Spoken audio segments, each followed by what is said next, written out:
بالله من الشيطان الرجيم.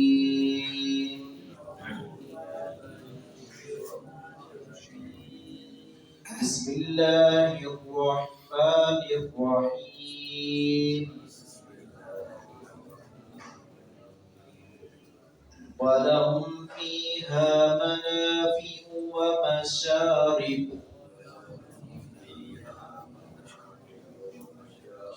أفلا يشكرون. واتخذوا من دون الله آلهة لعلهم ينصرون. لا يستطيعون نصرهم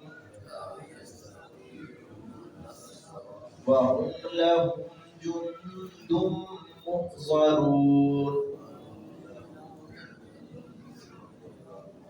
فلا يحزنك قولهم إنا نعلم ما يسرون وما يعلنون.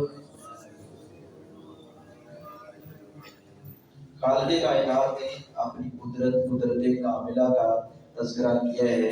पिछली आयत में हमने मुख्तलिफ जानवरों के बारे में अल्लाह रब्बुल इज़्ज़त ने जो बयान किया कि कुछ जानवर ऐसे हैं जिन पर सवारी की जाती है, कुछ ऐसे हैं जिनका गोश्त खाया जाता है, कुछ ऐसे हैं कि सवारी भी की जाती है, गोश्त भी खाया जाता है, और इसी तरह दूध भी कई जानवरों का पिया जाता है। आज जो जानवर हैं अल्लाह रब्बुल इज़्ज़त ने कई एक फ़ायदे रखे हैं, और फिर उनकी खाल से भी और उनके बालों से, हत्ता कि उनके गोबर से जो खेतों में खाद के तौर पर काम देते हैं, इन सारी चीज़ों से हम फ़वाइद हासिल करते हैं।